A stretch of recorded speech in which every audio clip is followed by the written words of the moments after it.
Sveiki. 10 temos pavyzdinė užduotis yra susijusi su fizika.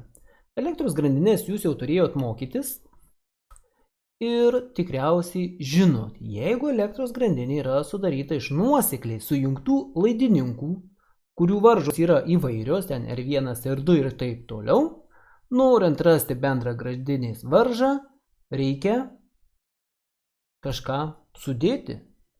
Kaipgi tą reikia atlikti? Tarkime, jeigu mes turime elektros grandinę, kurią sudaro 4 nuosekliai sujungti laidininkai. Ir jų varžos būtų, pavyzdžiui, 2, 4, 1,5 ir 4 ohmai. Taigi bendra grandinės varža būtų tiesiog visų šitų skaičių suma. Tai jeigu mes žinome, kiek yra laidininkų ir kiekvieno laidininko varžą, reiškia, mes galime pakartoti tuos pačius veiksmus, tiesiog pridėdami prie bendros sumos ir taip gaudami bendrą varžą. Kaipgi tai reikėtų atlikti? Taigi, aš persidėsiu užduotį į kitą langą, man bus patogiau taip dirbti. Pirmiausiai, kokių mums kintamųjų reikia? Pirmasis kintamasis N, tai yra varžų kiekis. Kiek turėsime varžų. Toliau. Mums reikės kintamojo, į kurį saugosime bendrą varžą. Na, tai bendra varža žymima R raidė, tai yra, tarkim, R ir tai bus bendra varža. Taigi, kasgi toliau? Pirmiausia, programa turėtų žinoti, kiek yra tų varžų, kad galima būtų atlikti kitus veiksmus. Taigi, kad žmogus, kuris naudos jūsų programą, suprastų, ką čia reikia daryti, jis turėtų gauti informaciją, kokius duomenis reikia įvesti. Taigi, į ekraną spausdinsiu tokį tekstą. Įveskite, o gal net neįveskite, o nuoseklios grandinės bendros varžos skaičiavimas. Taip.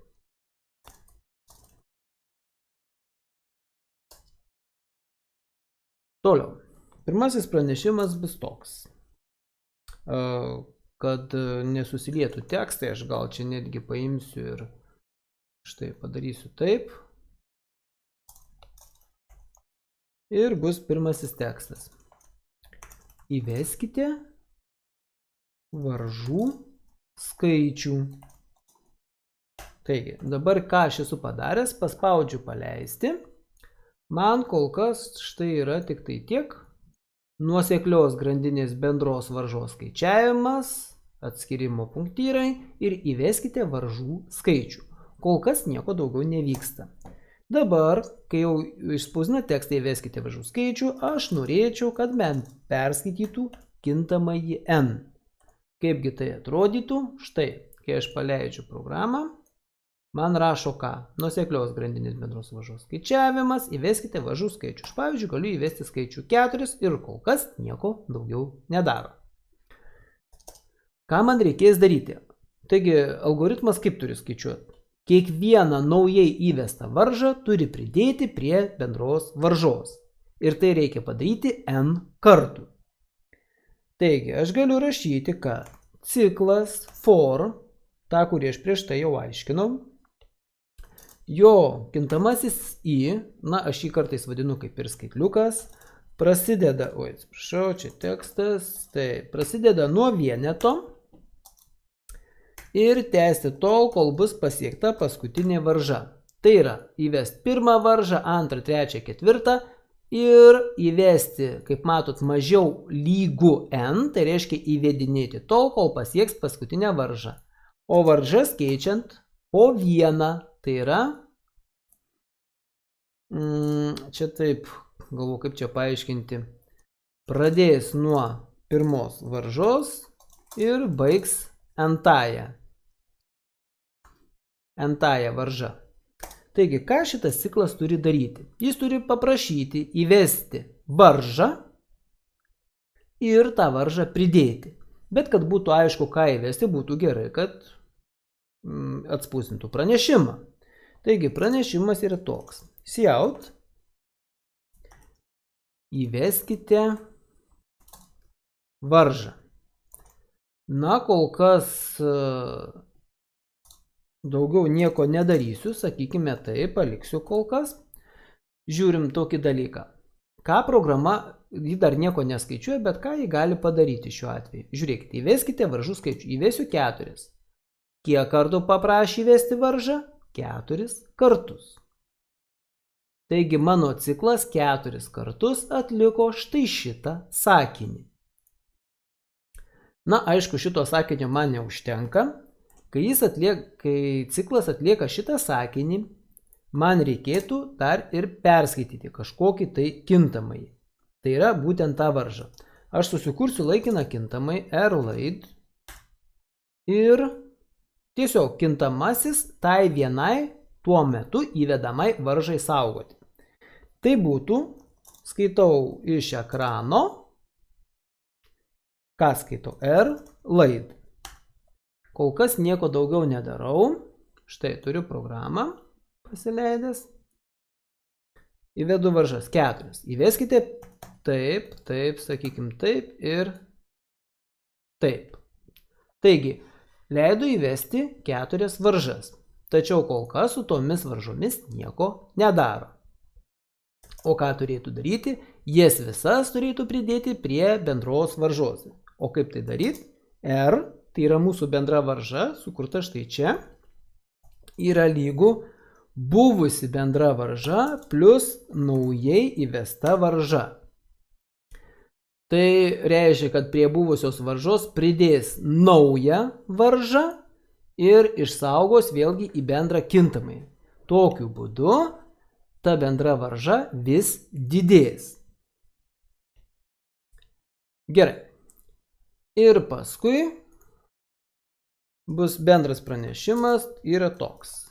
Išsijautinsiu end line, kad būtų tarpas. Tada bus tekstas bendra varža. Tai bus tekstas spausdinamas. Dabar spausdinsiu kintamojo R reikšmę. Ir, sakykime, aš dar noriu išspausdinti žodelį omų, kad atsakymas būtų pilnas. Pažiūrim, kaip dabar programa veiks. Gerai, va čia patrauksiu, kad pusiau matytus programa. Įvesti varžų skaičių 4.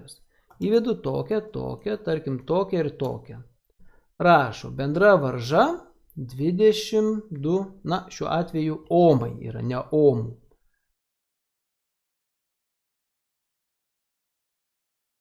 Tai dabar pažiūrim, ar teisingai suskaičiavo, gavo 22.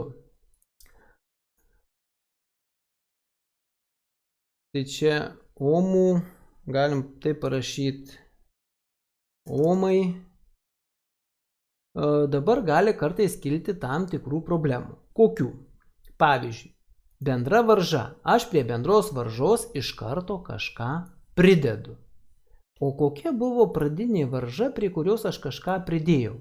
Šiuo atveju man pasisekė, ji pasidarė lygiu 0 ir aš pridėjau ir gavau gerą atsakymą.